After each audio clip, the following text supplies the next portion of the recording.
Muy buenas tardes. Es un gusto para mí estar hoy de nuevo aquí con ustedes. Eh, Hoy con un tema que nos compromete a todos y a todas, con un tema que nos toca el alma profundamente, que es el que está relacionado con nuestra historia local, nuestra historia pequeña que tiene que ver con el Valle del Cauca y que tiene que ver con la ciudad de Cali. Quiero tomarme un pequeño atrevimiento y con el permiso del club dedicar esta charla de hoy a un amigo querido, a Felipe Caicedo, cañicultor, quien partió hace poco, se nos adelantó hacia la luz como una de tantas personas que se han ido por el COVID. Eh, Él escuchó esta charla, le gustó mucho y por eso se la quiero dedicar con todo mi cariño como a ustedes. Esta conferencia se llama Mujeres con la Patria al Hombro. Cuando vivimos situaciones como las que estamos enfrentando, tendemos a sentir que estamos siendo desbordados por los acontecimientos históricos y a veces pensamos cuán grande va a ser nuestra capacidad para enfrentar lo que viene, para asumirlo, para reconstruir lo que hay que reconstruir. Pues bien, mis queridos amigos y amigas, les digo que tenemos todo con qué hacerlo. Y tenemos sobre todo la capacidad, la inteligencia, el corazón necesarios para seguir apostando por un país, por una patria chica que lo merece. Hoy vamos a hablar de la historia de las mujeres. Hoy vamos a hablar de la historia de las mujeres en el Valle del Cauca, en la época crucial que fue de la colonia del siglo XIX, centrándonos específicamente en el siglo XIX. Quien dice que el tiempo pasado fue mejor, no sabe historia. Quienes sabemos historia sabemos que el presente y el futuro nos deparan cosas buenas a los seres humanos, sobre todo porque somos seres capaces de usar la inteligencia para construir. Y nosotros que estamos hoy aquí en esta charla, somos privilegiados porque somos ese tipo de personas. Somos el tipo de personas que no se rinden, que siguen creyendo, que siguen haciendo, que siguen yendo hacia adelante, que siguen apostando por un mundo mejor. Y eso nos hace privilegiados. No lo que podamos o no tener, sino lo que somos. Y quiero empezar con un poco con una cita que me hace acordar de otra. La que recuerdo es una cita que quiero más y que dice que Cali es un sueño atravesado por un río. Ya en este momento no me acuerdo exactamente y me perdonarán, el poeta que hizo esta afirmación tan bella. Pero la realidad es que nosotros somos el beneficio de nuestras aguas. Y a Cali, concretamente, en sus primeros momentos, más que a Cali, a todo el valle le atravesaba el río Cauca, tenía el puerto de Buenaventura como salida al mar, el suelo y el clima de esta región permitieron el desarrollo de una agricultura especialmente dedicada al cultivo de la caña, un cultivo que llegó muy temprano. Ya con Sebastián de Belalcázar llegó la caña de azúcar. Y también que permitió la tenencia de ganado, un ganado que se utilizó específicamente para ocupar el espacio, ¿no? Más para lo que es la propiedad extensiva que para un trabajo intensivo. Además de eso, la región caleña, la región que vamos a conocer como Cali, que hace parte en un momento determinado del Cantón de Buenaventura, bueno, eso tiene varios nombres, eh, es una región beneficiada por prósperos yacimientos de oro que serán justamente los que la harán importante económicamente desde un primer momento. De esa manera, Cali surgirá como una tierra de terratenientes, mineros y comerciantes. Terratenientes porque desde que llegaron los españoles, pues lo primero que hicieron fue apropiar la tierra. Apropiar la tierra ha sido el recurso histórico, tradicional, para poder controlar la población. Luego estuvieron los mineros, un buen grupo de empresarios, de estos que llegaron, que se dieron cuenta de que había un recurso mineral rico, fácil de obtener, y crearon las minas, especialmente las minas en el Chocó y en la región del Cauca, del Patía. Y un grupo muy próspero de comerciantes. Cali fue un lugar de paso, un lugar entre caminos, de acogida. Siempre hemos sido eso, una ciudad muy abierta al proceso de migración, que se ha beneficiado de ese proceso de migración y que se ha transformado gracias a él. Quiero hacer una aclaración porque me parece que es una aclaración que históricamente es necesaria y que es necesaria porque con la historia se da mucha especulación. Y generalmente y últimamente, pues, cuando hemos impugnado tanto los conceptos relacionados con la conquista española y demás, pues muchas veces llegamos a la idea y a la conclusión de que nosotros fuimos el producto de un proceso histórico desarrollado por una serie de criminales espantosos que llegaron de España y que eran lo peor de lo peor. Eso es falso, totalmente falso. Que los españoles que llegaron fueron crueles, que actuaron de acuerdo con las medidas y los planteamientos propios del siglo XVI, sí, claro que sí. En el siglo XVI nadie llegaba a conquistar un territorio con pan y dulces, todavía no lo hacen nadie.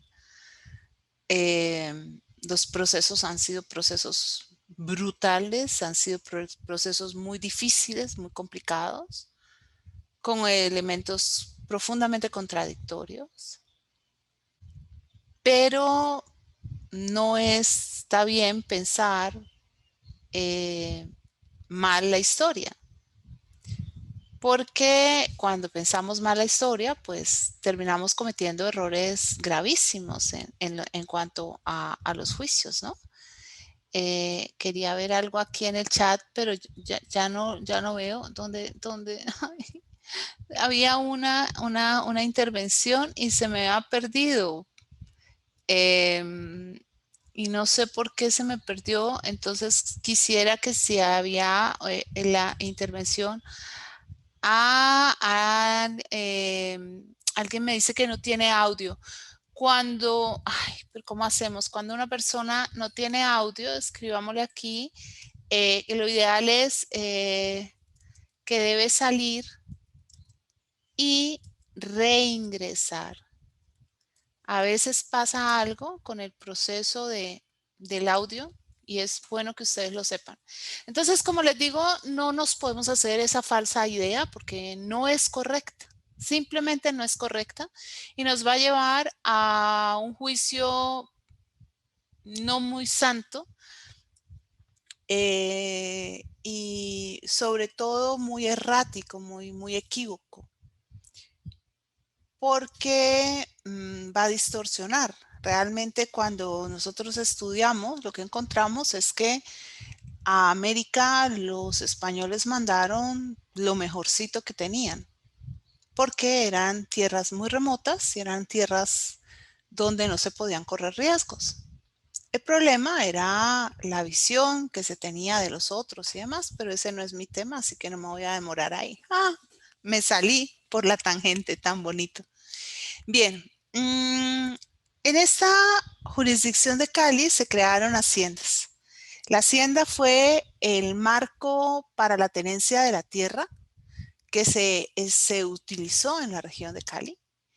Y hay que aclarar algo, y es que la forma de concepción de la tierra, fundamentalmente en América se dio de tres formas distintas. Una fue la famosa encomienda, con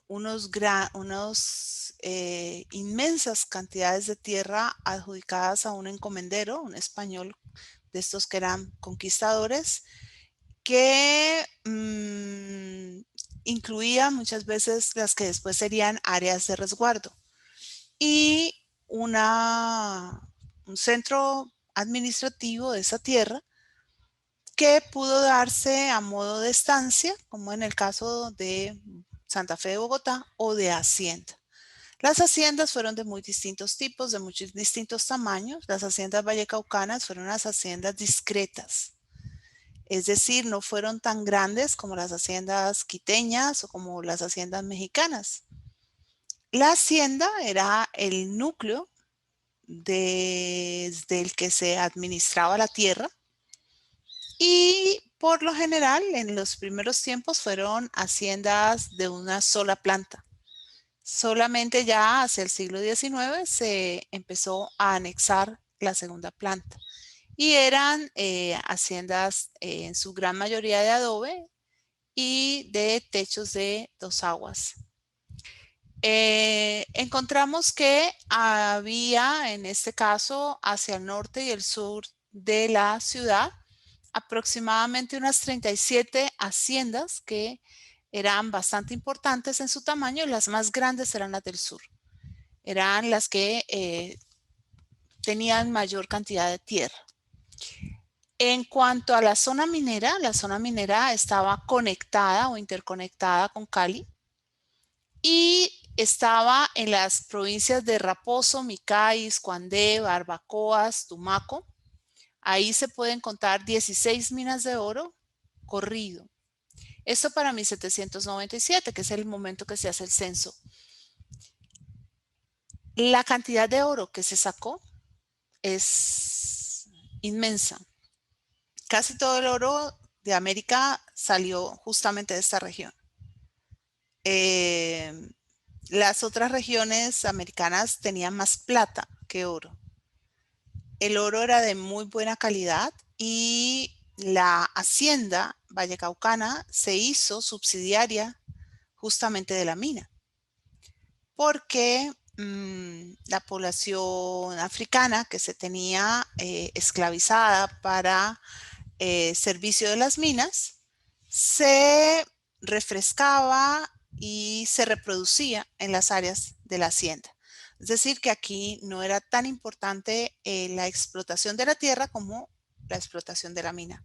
En parte, lo de la explotación de la tierra pues tenía que ver con el tipo de productos que se podían obtener, que no eran productos que estaban en el mismo nivel que eran los productos que se obtenían en Boyacá o en el sur del continente, que estaban más de acuerdo con la dieta alimenticia europea. Tenemos que tener en cuenta que solo hasta en el siglo XVIII se empezó a consumir, por ejemplo, papa y maíz en Europa. La papa y el maíz por parte de los seres humanos, ¿no? Eran alimentos dados a los cerdos, no se consideraban alimentos para personas. Entonces, pues como que el producto, la producción a gran escala no fue algo que se diera con mucha fuerza.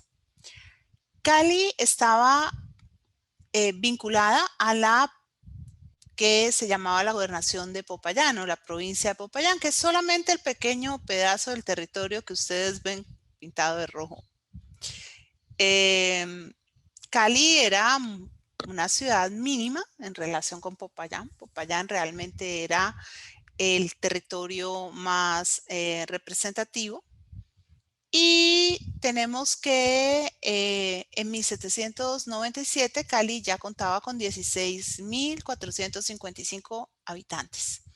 Esos habitantes vivían ya bastante desordenados, ¿no? Siempre fueron una población menos ordenada que otras, precisamente por sus condiciones de estar en medio del paso.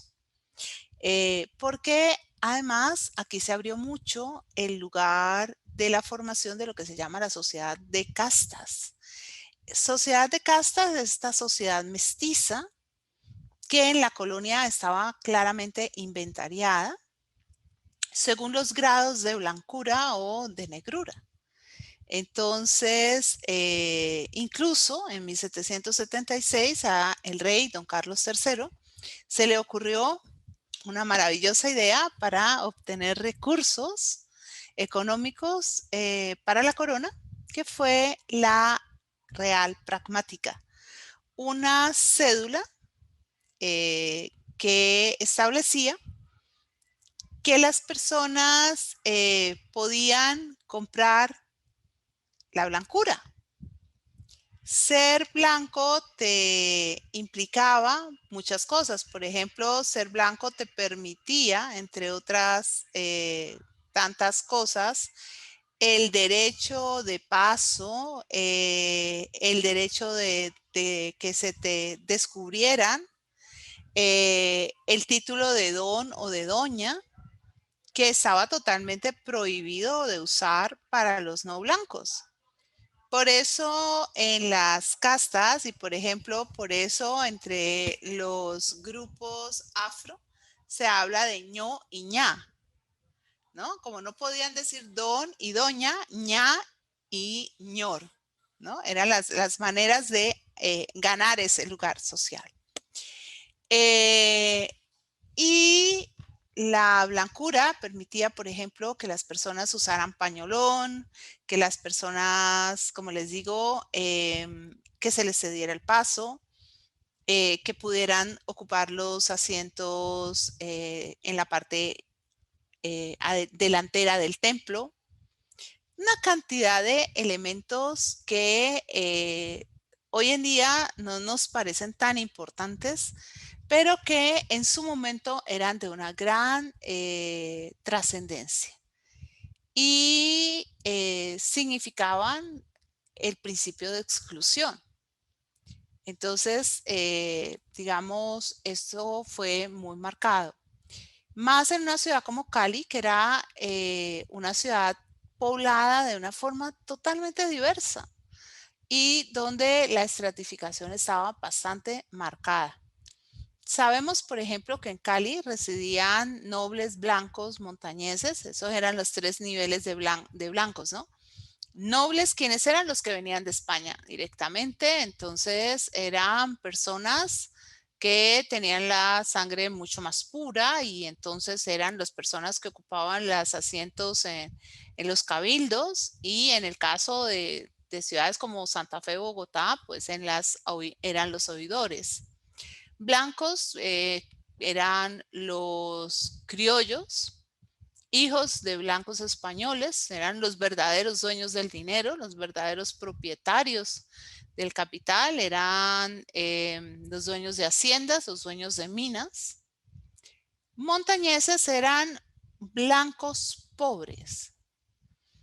blancos que habían llegado después, muchos de ellos venían desde la región vasca y eran entonces personas que trabajaban por sí mismos la tierra, no tenían grandes capitales, eran gente muy laboriosa y a veces muy industriosa.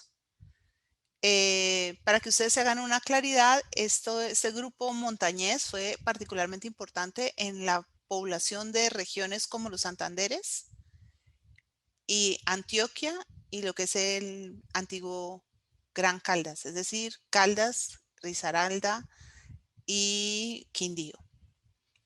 Los mestizos, que eran la producción desarreglada de este mestizaje entre indios y blancos, eso que nadie quería que pasara en América, pero pasó. Es maravilloso en términos históricos ver cómo lucharon estos españoles para tratar de evitar el mestizaje y no pudieron.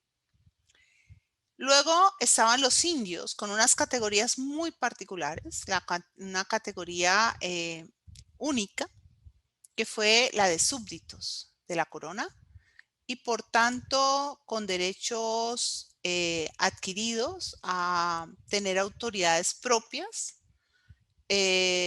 a recibir una auditoría por parte de los visitadores que venían a ver cómo los trataban las autoridades locales y más adelante en el siglo XVIII a tener tierras de resguardo.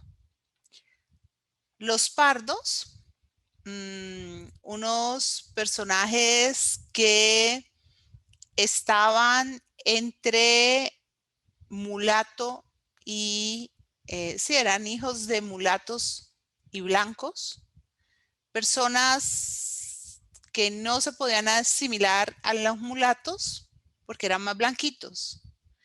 Luego estaban los mulatos que se dividían en tercerones y cuarterones y finalmente los afros o los negros, como se les llamaba en ese momento. La gente noble dominaba en términos de jerarquía social, a pesar de que representaba solo el 7,2% de la población total en 1797. Ellos tenían la superioridad porque era una superioridad ideológica. En cuanto a la forma de vivir en Cali, en la ciudad de Cali, la población estaba también organizada jerárquicamente según los diferentes barrios o cuarteles. Habían unos que eran como el de la Merced, donde originalmente estaban las gentes más acomodadas alrededor de la plaza. Y posteriormente fueron apareciendo otros que dieron lugar al asentamiento de grupos poblacionales menos estructurados o con menos recursos económicos, como el de San Nicolás, Santa Rosa, San Agustín, que se formaron de acuerdo y conforme a los conventos o a las iglesias que estaban ahí asentadas. Aquí estamos viendo una calle original de nuestro queridísimo barrio de San Antonio. Como ustedes ven, las casas al principio eran muy sencillas, muy sencillas. Su gran mayoría eran paredes de bareque y habían pues techos hechos a veces con guaduas.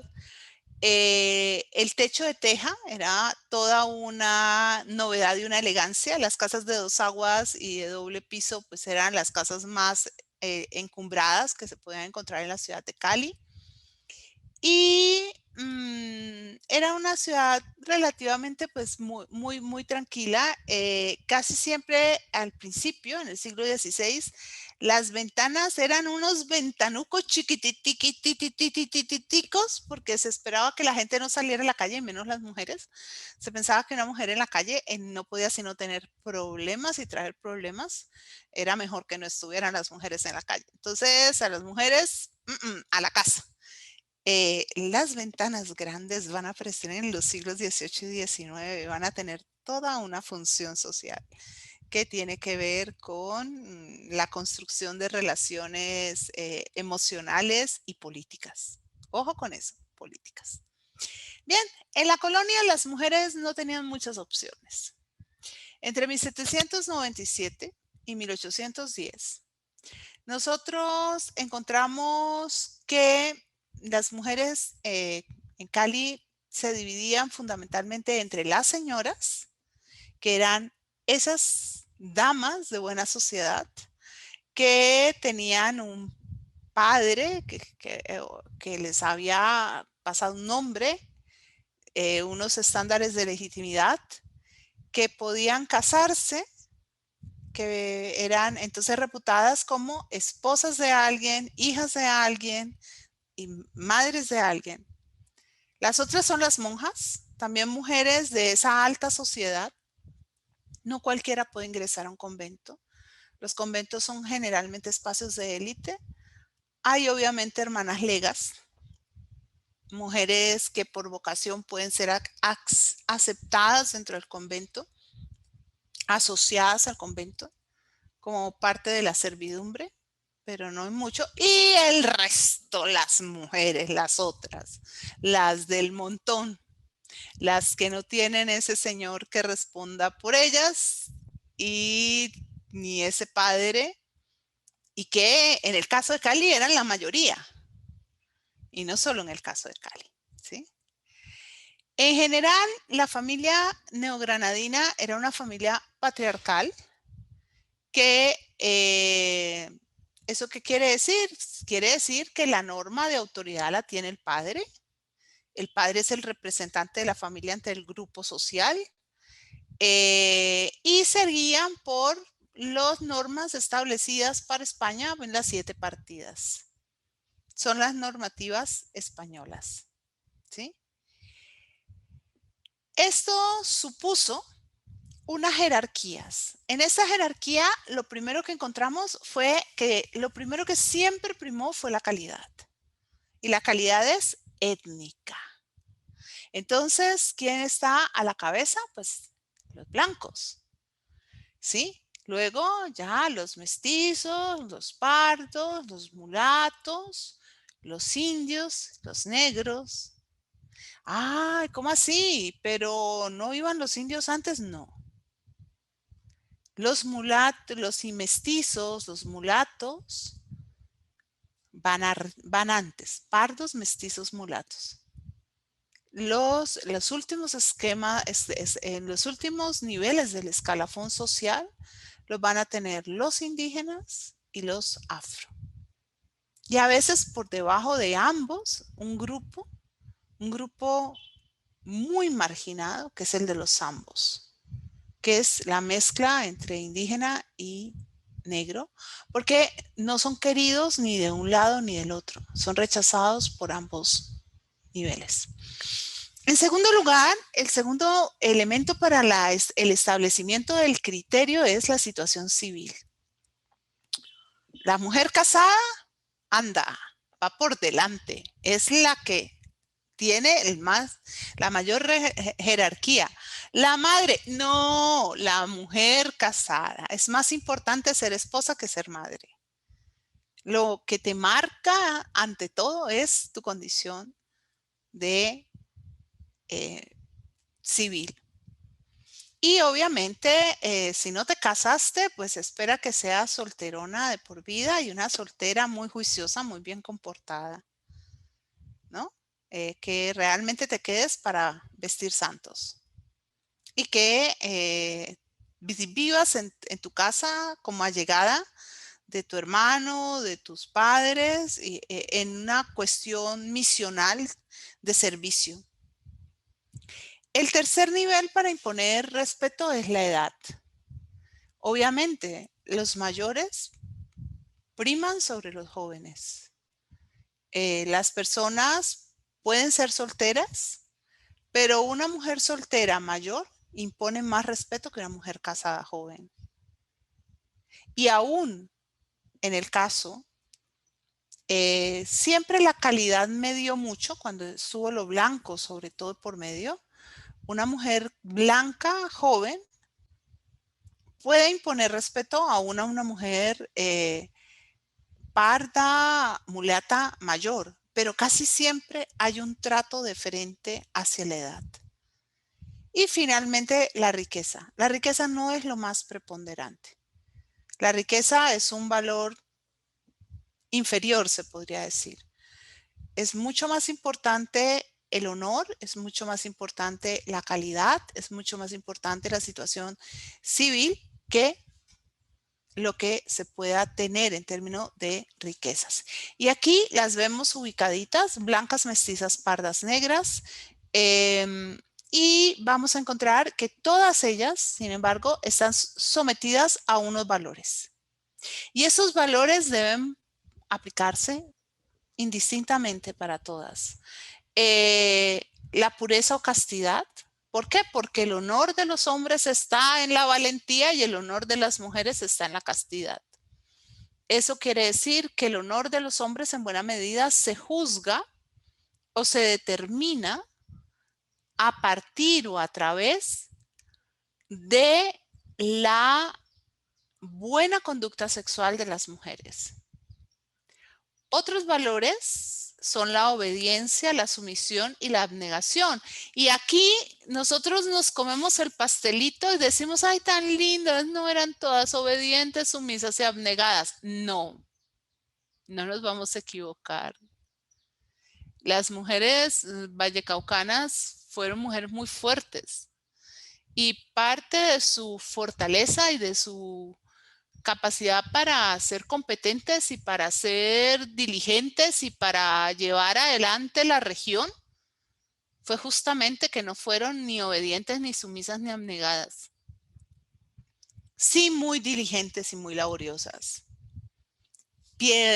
Muy dadas a la piedad, terriblemente dadas a la piedad. Los tiempos difíciles son tiempos muy propios para la fe. Porque cuando esa es la única opción que tú tienes de encontrar soluciones ante situaciones que te desbordan. Y austeras, muy austeras. O sea, aunque las mujeres tenían algunos bienes, tenían, por ejemplo, algunos abanicos, algunos vestidos, algunos edredones, realmente la vida era muy austera. De una mujer se esperaba primero que no fuera curiosa. Siempre la curiosidad femenina se consideró algo muy malo, muy, muy malo. La curiosidad en los hombres es virtud y en las mujeres es defecto. Pero las mujeres vallecaucanas fueron bastante curiosas, hay que decirlo. No prepotentes. Realmente aquí entramos en un punto crítico. ¿Por qué? Porque especialmente las mujeres de las élites fueron mujeres muy fuertes y eran muy sabedoras de que los bienes eran de ellas. Así que fueron mujeres que supieron asumir un liderazgo con toda la disposición necesaria para ello. Y se esperaba que fueran mujeres no cultas, porque la cultura sí se creía y se pensaba que era un problema grave. Una mujer culta, una mujer demasiado inteligente, era una mujer que era un perjuicio para el marido. Es más, en las crónicas de Rivera y Garrido, en Tradiciones y Recuerdos de Rivera y Garrido, hay un texto precioso de una profesora que dice que las niñas no deben aprender más de quinto de primaria porque los maridos no quieren llegar a la casa a encontrar una mujer que discuta con ellos como un hombre y que discuta con ellas de política. Las mujeres no deberían ser callejeras, las mujeres no tienen nada que hacer en la calle, sobre todo a ciertas horas y en determinados lugares. Es más, ustedes han oído lo difícil que ha sido desalojar la idea de que la mujer que es ultrajada, violada o estrupada es responsable por lo que le ocurre. Porque la idea que se tenía era que una mujer que estaba en la calle a ciertas horas estaba buscando males, que las mujeres debían estar en su casa, sino en la iglesia o por lo menos en el mercado, que si una mujer andaba en otros lugares, era como les digo, buscando enredos. Y miren este texto. Este texto no lo saqué de un libro, no lo saqué de una novela. Este texto es un texto judicial del siglo XIX y es una causa que se siguió contra un hombre que persiguió Bernardo Triviño a una mujer buscando estructurarla y hacerle violencia. Y miren lo que él decía en su defensa, que allí enfrente a la citada gallega y junto a Bernardo Triviño la cogió del brazo diciéndole que no la soltaba hasta que no se lo diera e hiciera lo que quería, que entonces le dijo a Chaverra que la soltara y fuera a buscar allá a sus mujeres que tenía, contestándole que si la exponente no era también mujer, ¿para qué había salido a la calle a esa hora? Que a esto le contestó la declarante que a una diligencia. Que entonces le dijo Chaverra, que quien mandaba que saliera a la calle, que si encontraba a una mujer a las 7 de la noche, hacía de ella lo que quería. Te llevarán los diablos si no me lo das. Que entonces, viendo que insistía en su pretensión Chaverra, perdón, era Chaverra el hombre al que estaban juzgando, la exponente llamó duro al señor Bernardo Triviño y le dijo Chaverra que, ¿para qué lo llamaba? Que aunque fuera el Padre Eterno no la soltaba, que la declarante siguió llamándolo y entonces trataba de taparle la boca para que no lo hiciera. Como ven, hay en este caso varias circunstancias. Por un lado, la violencia del hombre. El hombre cogió finalmente a la mujer, la agarró del pelo, la cogió del pescuezo y trató de derribarla. Finalmente el señor Triviño intervino y pues la salvó. Pero quedaba la idea de que una mujer en la calle no tenía mucho que hacer, que las mujeres las mujeres debían estar en la casa y las mujeres en la casa deberían más bien dedicarse a cosas distintas, discretas, por ejemplo, a administrar, vigilar, educar, coser, cuidar de la casa y de la familia. La función de las mujeres en la casa fue una función muy importante, es una función que no debe ser descalificada. Debe ser revisada, que no era la única hoy en día, pensamos, no es la única labor que la mujer debe hacer, no es el único espacio para la mujer, eso es cierto, pero que el trabajo que se hizo a nivel doméstico y que el trabajo que hicieron las mujeres a nivel doméstico fue importante, fue importante.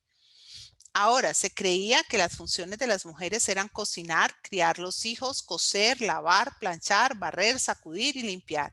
Y eran labores muy pesadas, tremendamente pesadas. Ellas tenían que trabajar casi que desde que salía el sol hasta que se ocultaba. Y esas mujeres no eran para nada dueñas de su sexualidad. Solo las malas mujeres podían disponer de su sexualidad.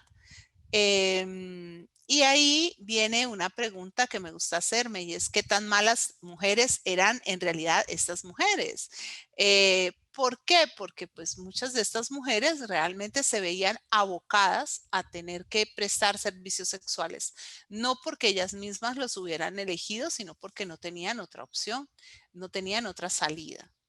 Bien, las mujeres se jugaban a sí mismas en tres roles: hijas, esposas y madres. Se esperaba que fueran hijas abnegadas y juiciosas, obedientes, recatadas, que no dieran lugar a ningún tipo de fallo y que siempre fueran muy bien respetadas por la familia. Que fueran unas esposas totalmente sumisas, absolutamente amorosas, cuidadosas, responsables y muy, pero muy, pero muy, pero muy castas. Es más, de la esposa se supone que no se espera que tenga ningún tipo de placer sexual. El placer sexual es un indicativo de que la mujer no es muy buena. Y las madres que son cuidadosas, sí, pero sobre todo son autoritarias. El cuidado de las madres varía mucho de un sector social a otro. Las madres de las clases, de los grupos blancos, de los grupos altos de la sociedad, son unas madres muy juiciosas, muy responsables. Las madres de los sectores subalternos, no mucho. Los muchachitos andan un poco en la calle o mucho en la calle haciendo estragos. El matrimonio durante la colonia se usó sobre todo como una estrategia de control socio-racial, eh, pero no siempre se logró obtener digamos, esta función. Ahora, muchas veces para hacerlo se hizo o se llevó a cabo una función endogámica que hacía que se casaran entre primos. Nosotros ya lo conocemos y es muy notable el caso de la ciudad de Buga, ¿no? Donde hubo mucha endogamia, pero no siempre se lograba hacer esto completamente así. Y esto fue importantísimo para la región del Valle del Cauca, específicamente por una razón, porque resulta que no siempre era muy fácil conseguir hombres españoles, hombres blancos. Y no fueron pocos los casos de los hombres criollos que tuvieron hijas mujeres y se veían en la penosa obligación de casarlas con advenedizos que venían de España buscando ya sí fortuna. Y en esos casos, muchos de estos criollos lo que hicieron fue casar a sus hijas bajo unas cláusulas que permitieron que sus hijas mantuvieran el control de las propiedades territoriales y de sus bienes dotales más allá del matrimonio, de manera que si el caso de que el marido se portara mal, la mujer pudiera quitarle todos los bienes y pudiera quedarse ella con el control de las circunstancias, de la situación. De acuerdo con el padrón que tenemos nosotros para conocer cómo era la población de el Valle del Cauca, más o menos para este periodo de la colonia, nos cuenta el investigador Pablo Rodríguez lo siguiente. Nos dicen que la constitución étnica de las alianzas matrimoniales de 616 parejas, 74 estaban constituidas por cónyuges blancos, 15 de los cuales eran peninsulares, 2 unían a blancos con mestizas y otras 2 a mestizos con blancas, 178 a mestizos con mestizas, 2 a mestizos con mulatas, 19 a mulato con mestiza, 14 a mestizo con parda, 2 a indio con india y 1 a indio con mestiza, 215 a mulato con mulata, 2 a mulato con negra, 23 a mulato con negro, 78 a negros entre sí. De manera que según esta muestra, 459 de las 616 uniones eran dadas entre mezclas. Es decir, cuando hablamos del origen de nuestra sociedad como una sociedad mestiza, ahí lo tenemos claramente establecido. Esto para un Cali de 1797, donde la mayoría de las cabezas de familia eran mujeres. Esta situación siguió siendo clara para 1810, es decir, Cali fue una sociedad donde las mujeres les tocó tomar el control de sus vidas y de sus familias desde muy temprano y sacarlas adelante. La mayor parte de las mujeres que encontramos como jefas de familia eran viudas. Esto se debía a que los hombres morían muy jóvenes, muchos de ellos en situaciones penosas, a veces por razones de viajes peligrosos o mordeduras de animales o enfermedades. Y estas mujeres, fuera de estas mujeres viudas, había un grupo muy importante que era el de las mujeres madres solteras que no convivían con los padres de sus hijos, sino que ellas mismas adelantaban las tareas de dirección del hogar.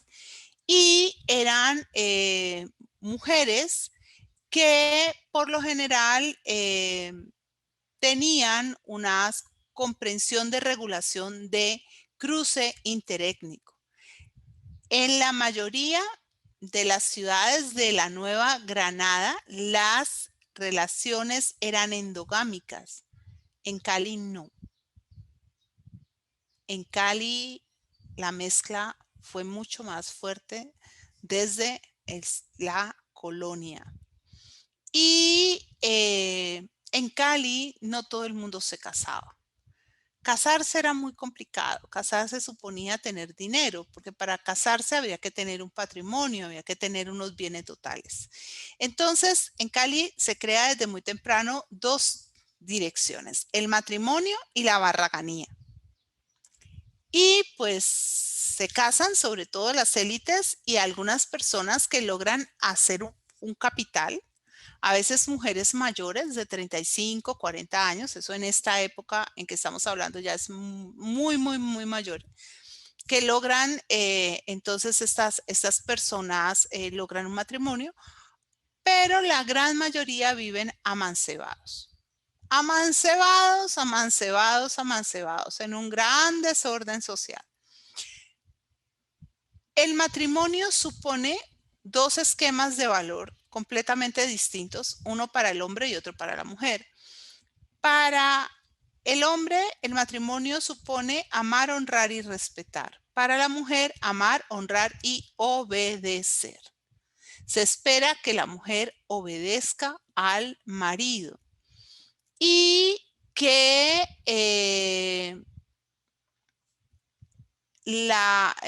cumpla con unas tareas que el hombre puede incluso reclamarle jurídicamente. Miren lo que dice este documento, que es también documento de archivo. Como deberes del esposo, Josefa Acevedo de Gómez destaca el respeto, este es de Josefa Acevedo de Gómez, perdón, destaca el respeto, la tolerancia, el buen ejemplo, la liberalidad, la confianza y la amabilidad y la instrucción y el celo prudente. En tanto que a las mujeres casadas les recomienda fidelidad, confianza ilimitada, dulzura y condescendencia, obediencia, paciencia, economía, orden y aseo. Eso dice doña Josefa Acevedo de Gómez, que es una de las primeras mujeres en escribir sobre lo que debe ser el hacer de las mujeres. En cuanto a las prerrogativas masculinas, la primera es controlar. El capital lo maneja el hombre, en teoría. En la práctica no siempre. En el Valle del Cauca las mujeres manejaron los capitales desde muy temprano. Muchas mujeres manejaron los capitales por lo que les decía, porque sus padres se encargaron de que los pudieran manejar, porque los hacían ellas, porque ellas eran las que los trabajaban. Pero no fueron pocas las mujeres que se vieron obligadas, a pesar de tener ellas la disposición de hacer el dinero, tenerlo que entregar. Castigar. El derecho de los hombres a pegar a las mujeres. Un derecho y un deber. Por eso, desmontar el maltrato a las mujeres ha sido un elemento tan complicado social, cultural e históricamente hablando. Porque en general, lo que nosotros hemos encontrado es todo lo contrario. La idea de que el hombre la castigó, el hombre la educó. ¿Hasta hace cuánto oíamos el chiste de no le estoy pegando, la estoy educando? Y vengar la honra. Por eso el delito de uxoricidio estuvo vehiculado como excarcelable en la Constitución hasta 1986.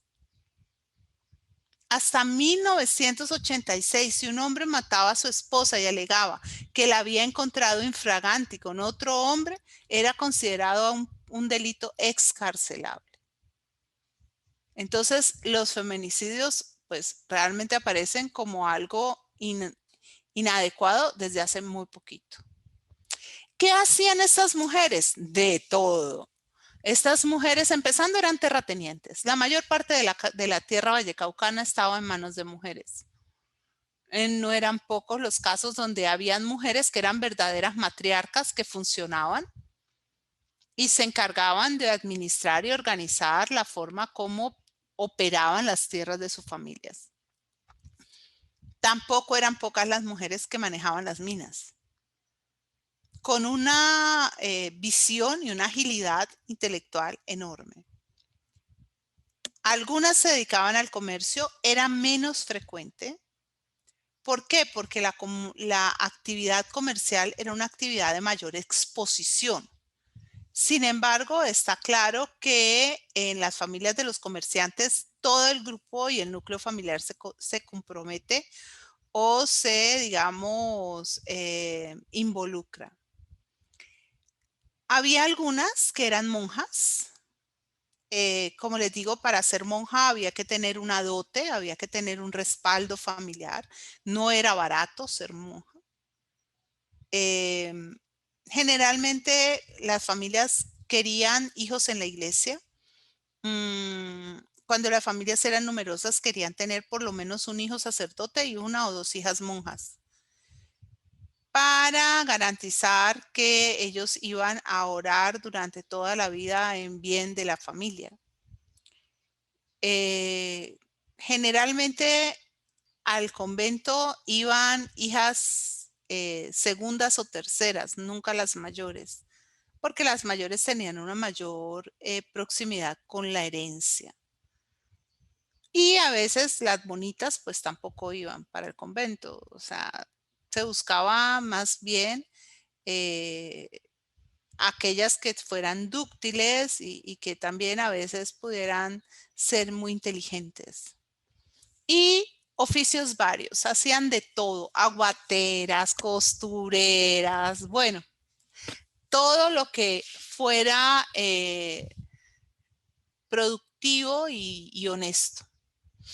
Como les decía, las mujeres en la colonia podían heredar sus tierras y las podían mantener bajo su control. Este no pasaba al control del marido. Y podían manejar el control de los bienes gananciales y de los bienes totales. Esa fue la estrategia que crearon los criollos para evitar que estos maridos pues les quitaran todo a sus hijas. Las mujeres del pueblo, como les digo, hacían de todo lo demás. Lavanderas lavaban en los ríos, aguateras llevaban, recogían el agua en las pilas, en las fuentes de la ciudad y las llevaban a distribuir casa por casa. Cocineras, tenderas, vendedoras, sirvientas, muchísimas sirvientas. Estas sirvientas no necesariamente eran pagas, en muchos casos eran hijos entenados. Eran niños o niñas que eran regalados a las familias para que sirvieran en las familias y para de esa manera garantizar su subsistencia. Y prostitutas. ¿Qué tanta prostitución había en una ciudad como la de Cali? Pues no me atrevería a decir que fuera mucha, pero sí había. Era un número bajo. Generalmente estaban en los planchones del otro lado del Cauca y donde también habían áreas de gallera. Y se dedicaban a atender a los hombres que no tenían la posibilidad de casarse, ¿no? Había muchos que no se podían casar. Ahora, ¿qué permitía que las mujeres se hicieran importantes, poderosas o que pudieran tener un desarrollo significativo? La ley. La ley colonial fue una ley bastante favorable a las mujeres, sobre todo en el siglo XVIII. Sí, más que la de principios de la independencia. Quien cree que la historia es lineal, progresiva, ascendente, está totalmente equivocado. La historia es una construcción. Nosotros hacemos la historia. Permanentemente construimos la historia. Entonces la historia va para un lado o para el otro, va para donde nosotros digamos que tiene que ir. El patrimonio, poder tener el derecho de los bienes, Mientras las mujeres pudieron conservar sus bienes, las mujeres pudieron conservar cierto bienestar. A mediados del siglo XIX las mujeres perdieron sus bienes. Y la vecindad.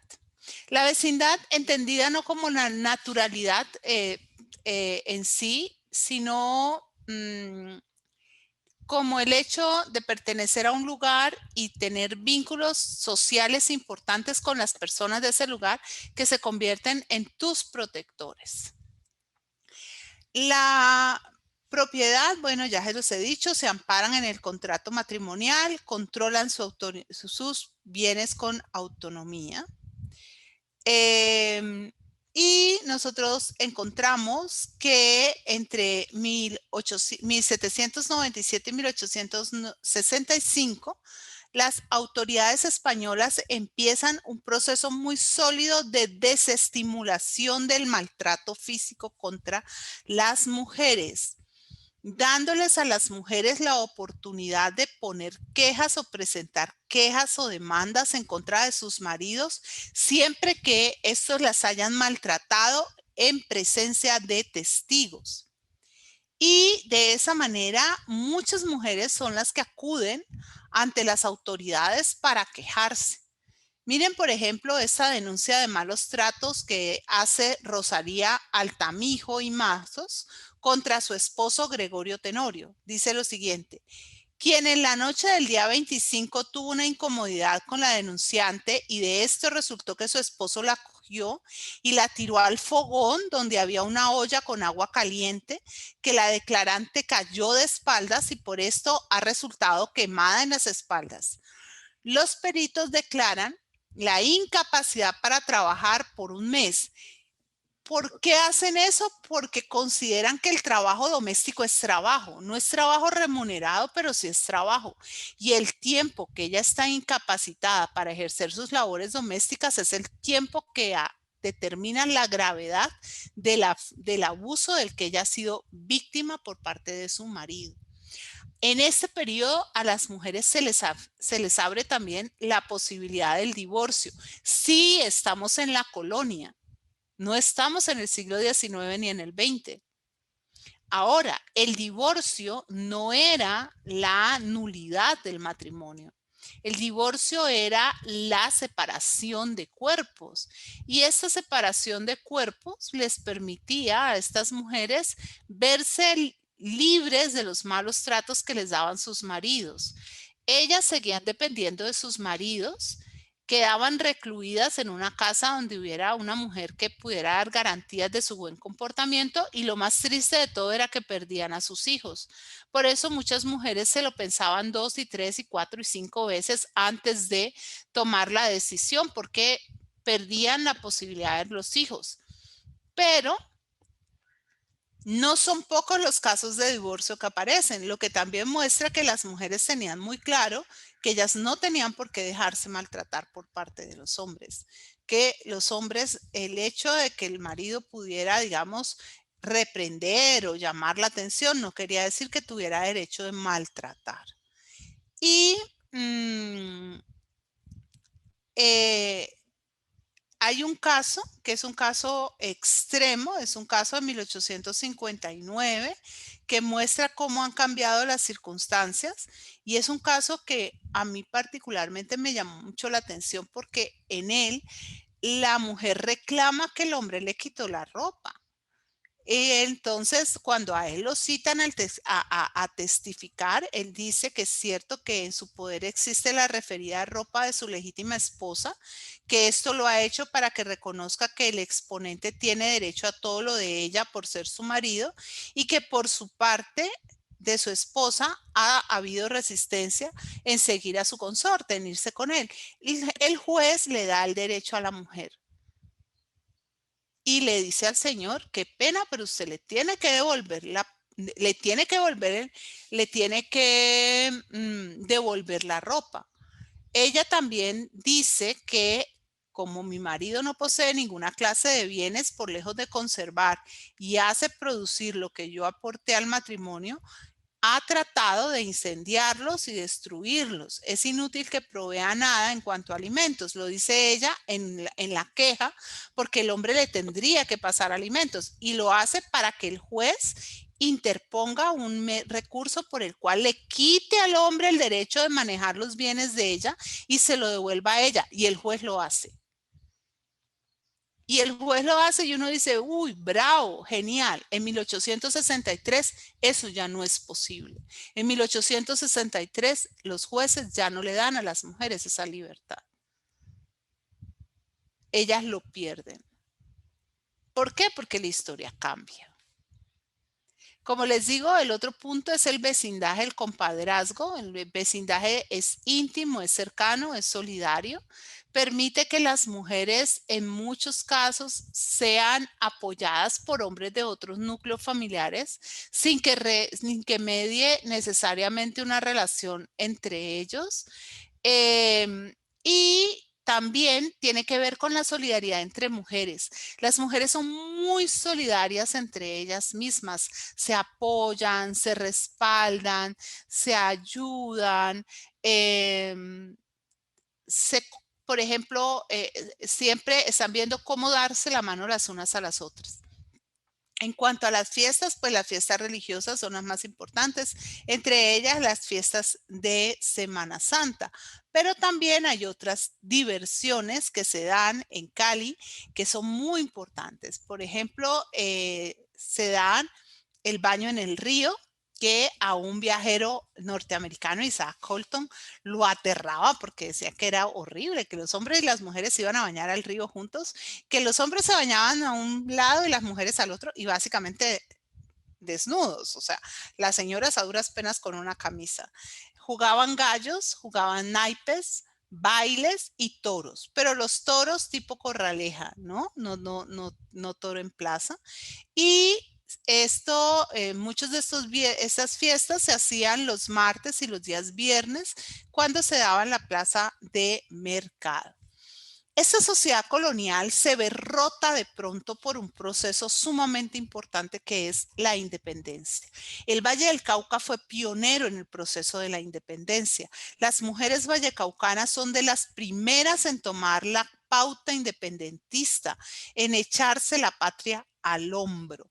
Ellas patrocinan tertulias, ellas discuten sobre el proceso de la independencia, toman posición, ven, escuchan, apoyan, atienden, encubren, celebran.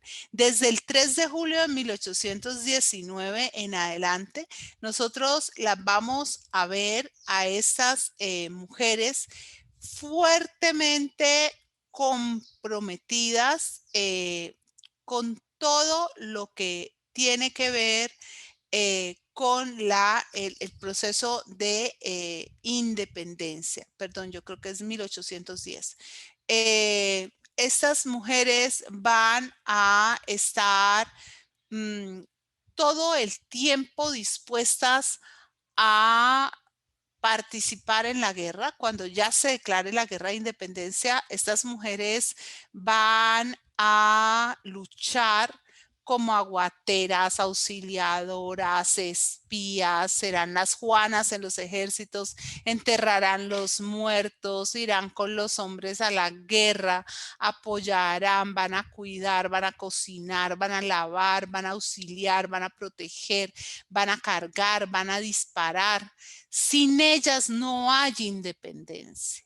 Y las mujeres vallecaucanas fueron de las primeritas en vincularse a la causa de la independencia y fueron de las más dispuestas a estar allí presentes.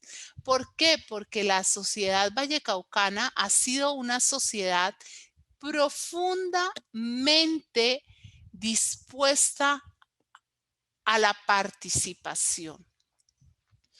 Ellas llegan incluso a ser combatientes. Hoy en día se habla de hasta 40 mujeres que participaron en la guerrilla comandada por Juan María Álvarez, que estaba formada por 150 unidades. Y se hace alusión a que mujeres como Dorotea Lenis y Carlota Rengifo fueron fusiladas en la plaza pública de Toro por ser auxiliadoras de las guerrillas patriotas. En Santander de Quilichao están los casos de Francisca Denis, María del Carmen Olano. En Palmira podemos subrayar los nombres de Dorotea Castro, María Josefa Costa. Otro caso es el de Bárbara Montes, que fue fusilada en Caloto. Todas estas mujeres eran analfabetas, básicamente ninguna de ellas tenía una formación académica, ninguna de ellas contaba con más derechos que los de el deseo de obtener la independencia y un mejor futuro. Dorotea Castro, María Josefa Costa fueron también mártires en Palmira, ejecutadas por haber colaborado con la guerrilla patriota. Eran auxiliadoras de la guerrilla comandada por el coronel Pedro Murgueitio. Dorotea Castro tuvo una armería, puso a servicio de la causa independentista todos sus recursos, ayudando con el transporte y el arreglo de las armas. Cuando el país entró en guerra, las mujeres se encargaron de sostener el territorio.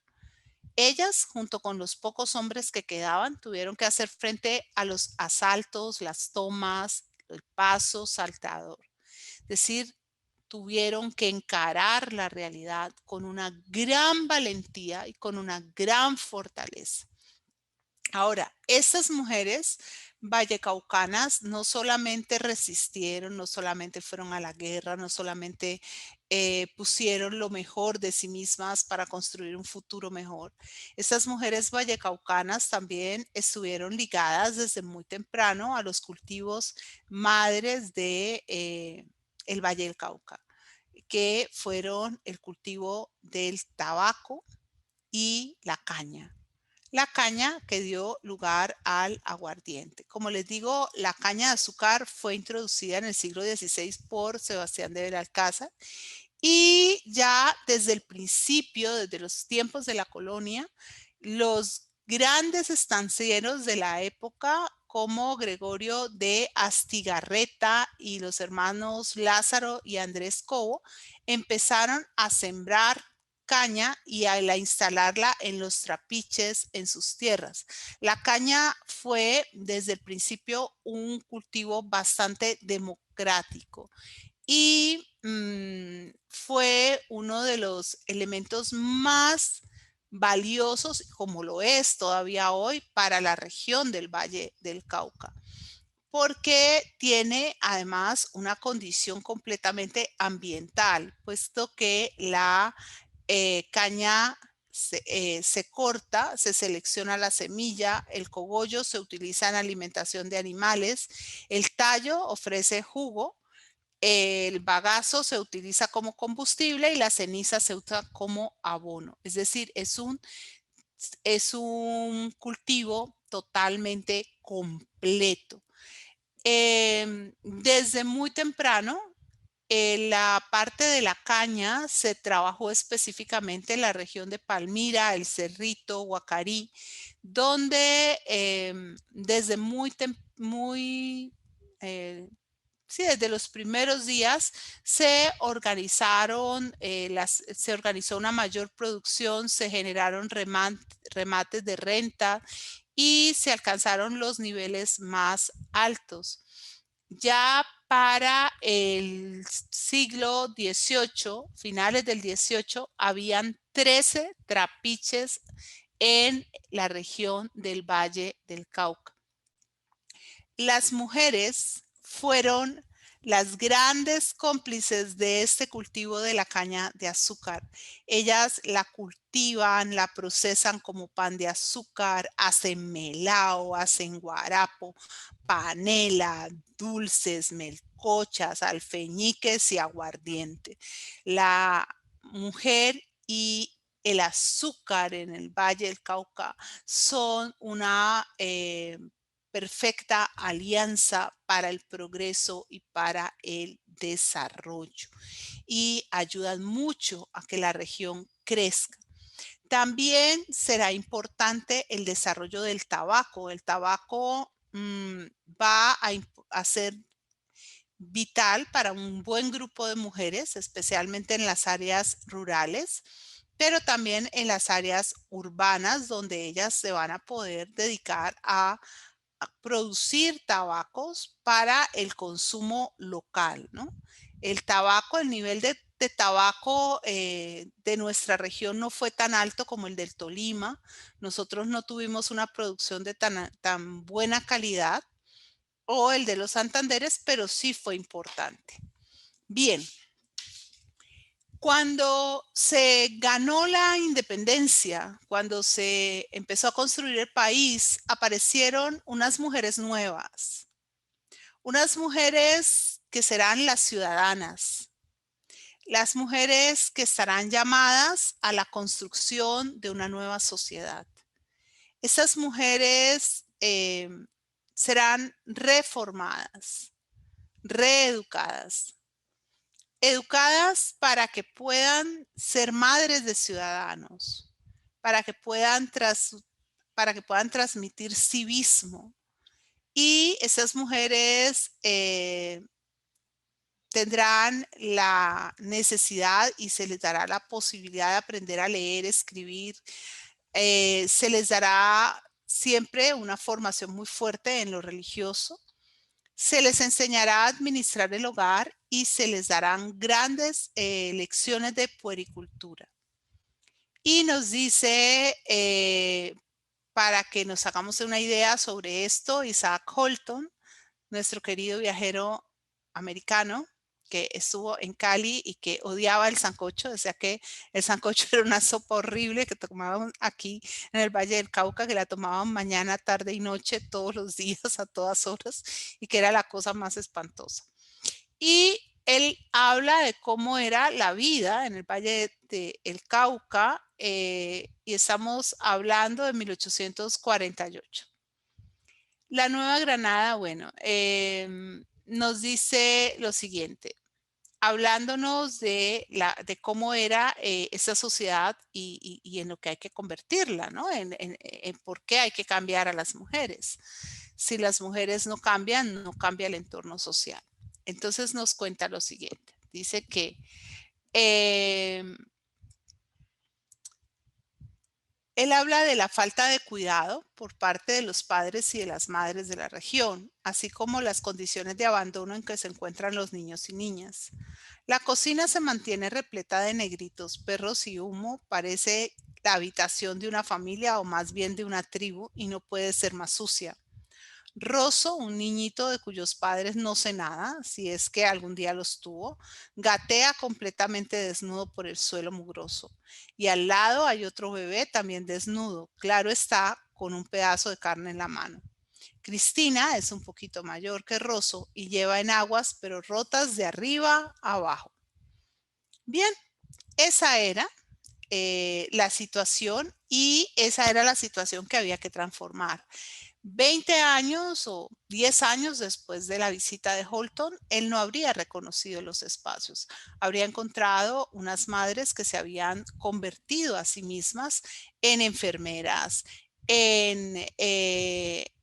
digamos, en las más importantes figuras para atender, cuidar, limpiar, vigilar, en dueñas y señoras de la salud pública, ¿no? Eh, para esta época, nosotros nos vamos a encontrar con una sociedad que tiene que enfrentar un sinnúmero de conflictos políticos. Nos vamos a encontrar con una sociedad que va a tener que pasar como mínimo por aproximadamente 8 guerras civiles. No estoy diciendo y no estoy exagerando. Se me perdió, se me perdió. Ya, a ver si lo encontré.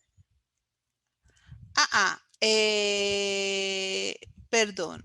aquí donde dice Holton, 1981 es la fecha de edición del libro. Isaac Holton escribe en 1848, 1850. Sí, él está 1800, a ver, 1851 más bien, escribe Holton. Lo que pasa es que yo aquí puse Holton 1981, pero es la fecha de la edición del Banco de la República, del texto. Bien, bien. Mm, en cuanto a los conflictos políticos y sus causas, pues resulta que después de la independencia fue que esto se puso bueno. Después de la independencia empezó el proceso grave de determinación de nortes, hacia dónde iba a ir el país, cuál debía ser la posición. Y entonces aparecen partidos, dirigentes políticos, una guerra que se vuelve endémica y encontramos una gran cantidad de dificultades entre los dirigentes a nivel político o ideológico. Y encontramos que hay una serie de dificultades. Para que nos hagamos una idea, nosotros que hoy en día estamos sensibles, y yo también estoy sensible a todo lo que pasa, y veamos de qué estamos hechos. Porque muchas veces nosotros hablamos de nuestra historia y miramos para otros lados, como si para otros lados fuera donde estuvieran, digamos, me perdonan, como los chachos del paseo, ¿no? Nosotros los aquí en el Valle del Cauca somos gente que sabe construir y gente que es fuerte. Lo primero que hay es la continuación de la campaña del sur. Entre 1820 y 1826 el Valle del Cauca estuvo completamente comprometido con los procesos independentistas de Ecuador, Perú y Bolivia. Quiere decir que la mayor parte de los hombres se fueron para allá y las mujeres se quedaron muy solas con unos pocos hombres para acompañarla. En 1839-1841 se dio la Guerra de los Conventos de Pasto, que fue liderada por José María Obando. En 1848-1851 en el Valle del Cauca se dio lo que se llamó la Revuelta del Perrero, que fue una revuelta popular donde participaron pardos, libertos, esclavos, que se levantaron en contra de las promesas que había y de los propósitos de Rafael Caicedo, dueño de la Hacienda de la Floresta, quien quería poner un peaje. Entonces encontramos que la revuelta del Perrero fue una de las revueltas más violentas que ha vivido la región del Valle del Cauca.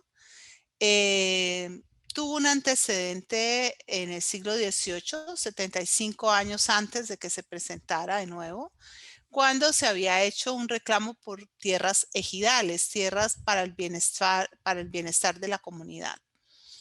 La revuelta tuvo dos fases. La primera estuvo entre 1848 y 1851. Fue una fase de amedrentamiento, de asustar a la gente, de amenazarla.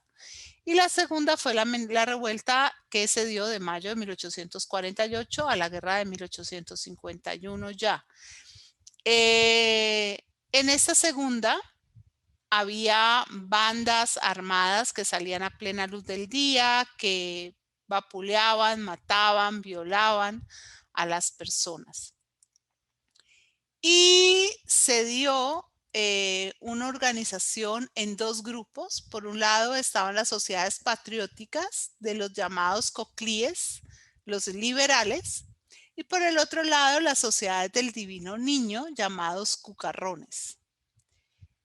Estos dos grupos se terminaron enfrentando en lo que fue la Guerra Civil de 1851, que tuvo como base al Valle del Cauca, y donde los terratenientes conservadores vallecaucanos y caucanos se opusieron a las reformas liberales de José Hilario López, quien había proclamado la libertad de la esclavitud el 21 de mayo de 1851 y había expulsado a los jesuitas. A esa guerra le siguió la guerra de 1854. En ese caso, las elecciones presidenciales del candidato de los Gólgotas, que era la facción radical del Partido Liberal Colombiano, Tomás Herrera, apoyado por el gobernante general José María Melo, fueron derrotados por los otros liberales que se llamaban draconianos con José María Obando.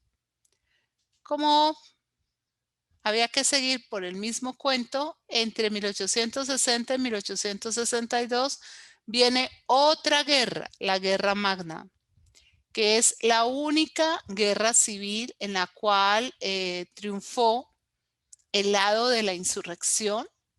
Esa guerra comenzó en el Estado Soberano del Cauca, la dirigió Tomás Cipriano de Mosquera y llevó a Mosquera al poder. A esa guerra del 60-62 le sigue la Guerra Civil de 1876-1877, donde los conservadores se sublevaron en julio de 1876 contra el gobierno radical de Aquileo Parra para detener la educación laica o neutra, como se llamó en la época, y las medidas que consideraban anticatólicas. Esta guerra permitió la unidad pasajera entre las facciones radical e independiente en el seno del Partido Liberal Colombiano. Le siguió la Guerra Civil de 1884-1885, donde los liberales radicales del Estado Soberano de Santander entraron en inconformidad por las políticas cada vez más centralistas del gobierno de la República presidido por Rafael Núñez y su proyecto de regeneración. Y concluimos el siglo con la guerra de 1899-1902, la guerra más violenta de todas, la guerra de los 1000 días, que fue el intento de liberalismo radical por recuperar el poder de manos de políticos del Partido Nacional que asumía el poder y disponía de estrategias para alejar o discriminar políticos de otros partidos del gobierno y no involucró a grandes ejércitos. Las mujeres, entre tanto, fueron mujeres de armas tomar, comprometidas políticamente, dispuestas a luchar por lo que creían. Muchas de ellas se entregaron por completo a la causa de la independencia, crearon relaciones sociales importantes entre grupos, apoyaron, financiaron. Y participaron. Voy a dejar ahí. Después, en otra oportunidad, hablo de María como ícono vallecaucano, como una mujer que supuestamente existe en 1875 cuando no puede existir, porque lo que existe en 1875 son estas mujeres. Son estas mujeres fuertes, firmes, decididas, resueltas. Yo quiero aprovechar para cerrar aquí y para conversar con ustedes. Estamos en una situación difícil. No es la más difícil. Les acabo de mostrar brevemente, por lo menos un recurso donde como mínimo hay 7 guerras civiles que pasan por la región, más aproximadamente 20 conflictos. El conflicto nos reta. El conflicto no nos agrada, pero el conflicto no es el final. Nosotros somos una sociedad pujante y vamos a subsistir, persistir y vamos a construir, que es lo más importante, y a seguir haciendo la diferencia. Por aquí, no sé si tengan preguntas. Lo único que les digo es, mantengamos alta la moral y recordemos que también nosotros somos sujetos históricos y por eso estamos aquí para hacer la diferencia. No sé si tienen alguna pregunta, no sé si tienen alguna inquietud para aprovechar y resolverla. Espero les haya gustado la charla. Qué bueno que hayas tenido audio, sí que me alegro.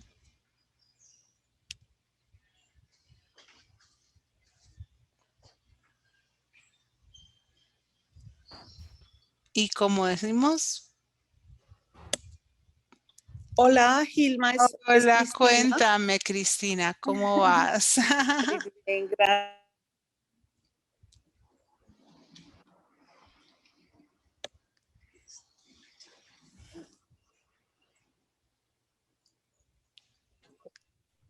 Te silenciaste. Hola, ahora sí. Ah, sí, Ahora sí. sí, sí, Ok, sí. Gilma, gracias. Estaba diciendo gracias, que como siempre disfruto muchísimo todas sus conferencias y más que hacer una pregunta o alguna observación, todo era nuevo para mí. Entonces, fuera de los agradecimientos, más vale quería recordarle ese ciclo de conferencias sobre Colombia, que me parece que este es el momento más oportuno para recibir ese conocimiento y hacer la reflexión, puesto que lo que está sucediendo ahora no es gratuito, no sucedió por accidente, no es una cosa de hace 5 minutos, sino es todo un proceso que, o sea, la cuerda los frutos caen por su propio peso. Entonces, me parece que sería el momento. Eso es todo. Muchas gracias, Cristina. Muchas gracias. Bueno, vamos a ver qué decisiones vamos tomando. Por ahora hay algo que es importante y es que recordemos siempre que como vallecaucanos, la historia nunca nos ha quedado grande.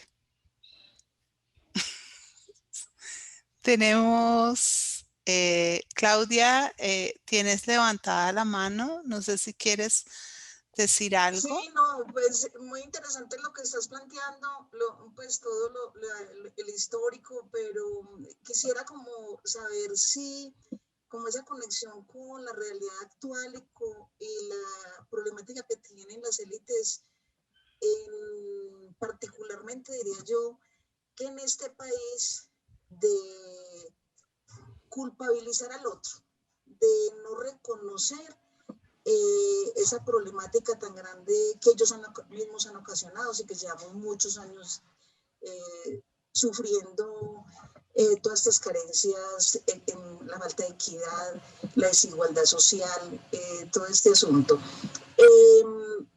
Una cosa muy preocupante, todo lo que la violencia que se ha ejercido sobre las mujeres en este momento y el importante papel que las mujeres siempre han desempeñado en todos estos conflictos de nuestra historia y el desconocimiento que se hace a ese papel que nosotros las mujeres hemos tenido en todo esto. Entonces, ¿cómo pues ahora, hoy por ejemplo, me sorprendía que todo estuvo dirigido a echarle la culpa a Petro del conflicto, a aseveraciones de Marta Lucía Ramírez al decir que por culpa del paro, pues que con lo que es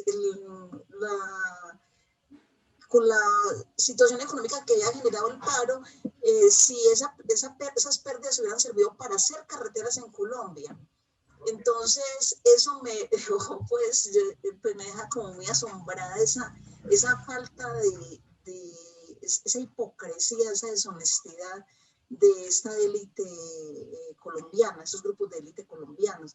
Entonces, es eso, quería como saber si se vincular, si es importante, si es el caso, usted pues que es de esa zona, que están viviendo más duramente esta situación de política del país, más pues todas la estamos viviendo, pero en ese territorio particularmente está más ubicado pues el eje como todo lo que está sucediendo en nuestro país en este momento. Esa era como mi inquietud y muy interesante todo lo que planteaste, me gustó mucho, muy importante.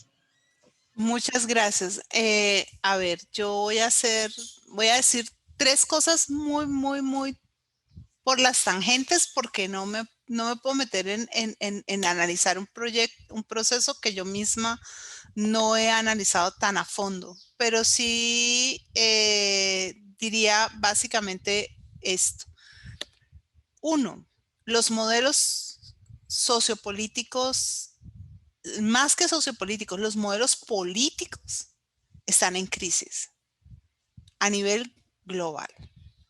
¿Qué quiere decir eso? Quiere decir que nosotros hemos venido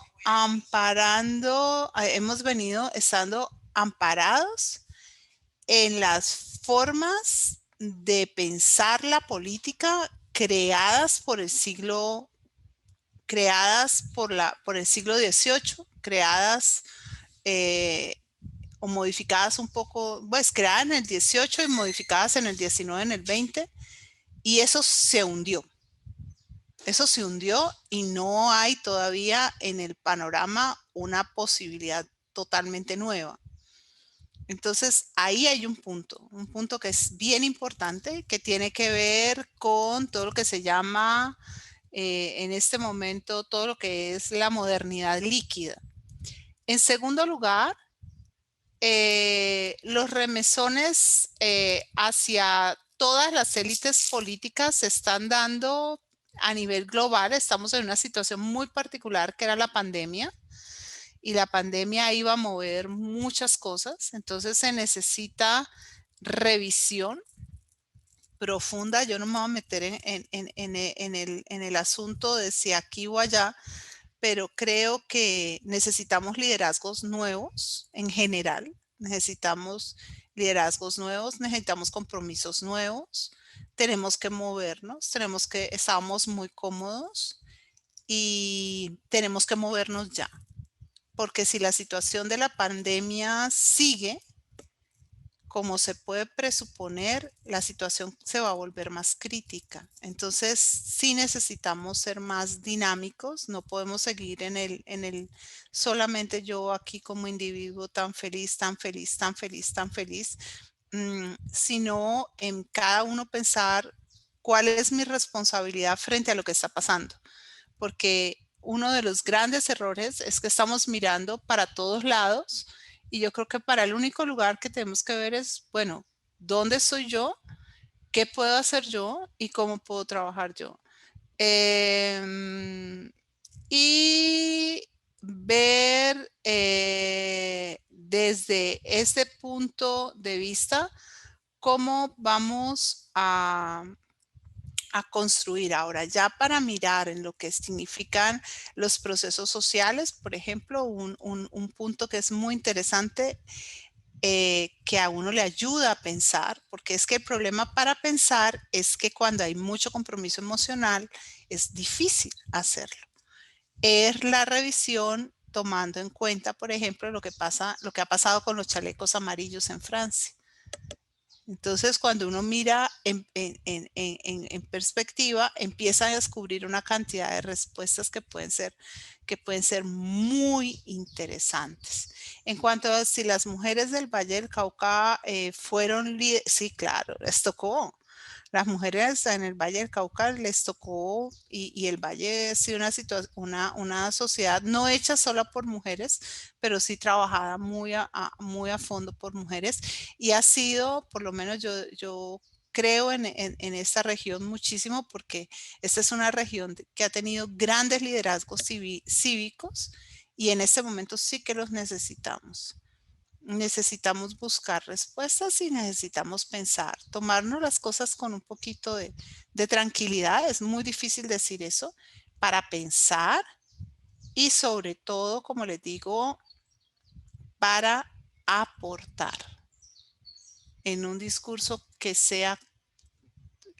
lleve a la construcción, ¿sí? Bueno, yo por hoy les voy a dejar así, les voy a dejar ahí. Como les digo, no me meto más allá porque yo no soy politóloga ni soy socióloga. Ellos tienen la capacidad de ver en inmediato, a nosotros nos toca ver de lejos o mirar en cruzadito, así en cruzado, que nos permite mirar y ver cosas y darnos cuenta de que siempre podemos hacer más de lo que estamos haciendo, ¿sí? Siempre podemos hacer más, y es importante que nos impliquemos, nos tenemos que implicar, porque es una situación muy, muy delicada, muy grave, la que tenemos enfrente.